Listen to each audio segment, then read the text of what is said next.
SASDOவின் செய்திகள். நாடாளுமன்ற உறுப்பினர் ராமநாதன் அர்ஜுனாவின் தாக்குதல் சம்பவம் தொடர்பான சிசிடிவி காட்சிகள் தற்போது வெளியாகி பெரும் பரபரப்பை ஏற்படுத்தியுள்ளது.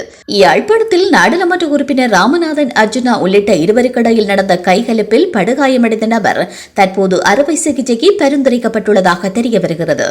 இந்த விடயத்தினை யாழ் போதனா வைத்தியசாலையின் பணிப்பாளர் சத்தியமூர்த்தி தெரிவித்துள்ளார். யாழில் நாடாளுமன்ற உறுப்பினர் ராமநாதன் அர்ஜுனா உள்ளிட்ட இருவருக்கிடையில் நடந்த கைகலப்பில் ஒருவர் படுகாயமடைந்த நிலையில் யாழ்ப்பாண போதனா வைத்தியசாலையில் சிகிச்சைக்காக அனுமதிக்கப்பட்டிருந்தமை குறிப்பிடத்தக்கது. இந்த சம்பவம் நேற்று இரவு இடம்பெற்றுள்ளது. இச்சம்பவம் குறித்து மேலும் தெரிய வருகையில் யாழில் உள்ள தனியார் விருந்தினர் விடுதியொன்றிற்கு சென்ற நாடாளுமன்ற உறுப்பினர் ராமநாதன் அர்ஜுனா அங்கு காணொலி பதிவில் ஈடுபட்டார்.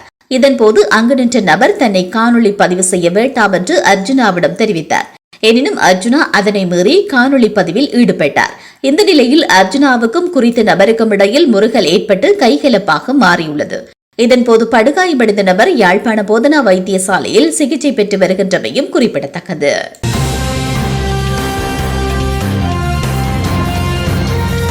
SASDOவின் செய்திகள்.